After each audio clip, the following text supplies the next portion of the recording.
এজন্য বিশ্বনবী বললেন, খবরদার এদিনের নামাজ মিস করো না।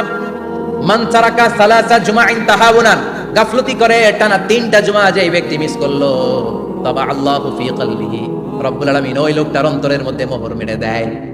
ওয়া কুতিবা ফি জুমরাতিল মুনাফিকিন, মুনাফিকদের খাতায় তার নাম তুলে দেয়।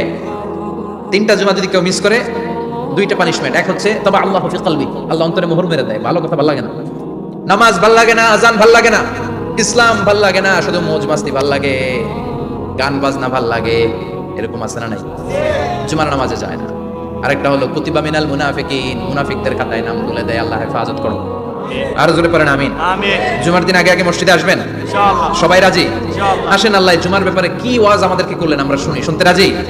আল্লাহ বললেন, ইয়া আইয়ুহাল্লাযীনা আমানু ইযা নুদিয়া লিস-সালাতি মিন ইয়াউমিল জুমআতি ফাসআউ ইলা যিকরিল্লাহি ওয়া যারুল বাই', যালিকুম খায়রুল লাকুম ইন কুনতুম তা'লামুন। পড়েন না, আল্লাহু আকবার।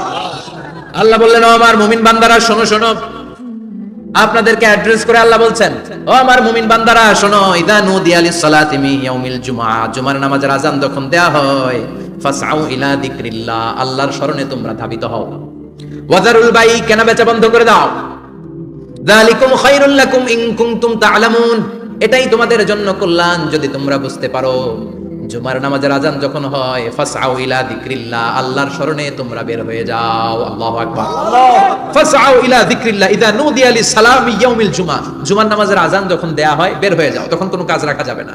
এই আযান দ্বারা উদ্দেশ্য হচ্ছে খতিব সাহেব খুতবা দেওয়ার জন্য মিম্বারে বসলে যে আযানটা দেয়া হয়, এই আযান। কথা বুঝতে পেরেছেন? কিন্তু দুর্ভাগ্যজনক হলেও সত্য, আমাদের বাংলাদেশে এই আযানটা কেন যেন মুয়াজ্জিন ভাইরা ইমাম সাহেবের সামনে এসে আস্তে আস্তে দেয়, ছোট ছোট করে ইমাম সাহেবের মুখের উপরে দেয়, মাইকে দেয় না। এটা পাইছে কই? এটা যে কোত্থেকে ঢুকছে এক আল্লাহই ভালো জানে। আযান মানে অ্যানাউন্সমেন্ট। আযান মানে কি? কথা বলেন। অ্যানাউন্সমেন্ট কি জোরে হবে না আস্তে? তো সব আযান মাইকে এত সাউন্ড করে, এই আযানটা ইমাম সাহেবের মুখের সামনে এসে ছোট ছোট করে কেন দেয়? এটার কোনো দলিল আছে বলে আমার জানা নাই। এই আযানটা মাইকে হতে হবে। আমি পৃথিবীর যত দেশ ঘুরেছি, অনেক বড় বড় মসজিদে আমি জুমার সালাত করেছি, সব জায়গায় মক্কাতুল মুকাররমা সহ, মসজিদে নববী সহ সব জায়গায় খতিব সাহেব জুমার মিম্বারে বসার পরে যে আযানটা দেয়া হয়, এটা অন্যান্য আযানের মতো মাইকে দেয়া হয়।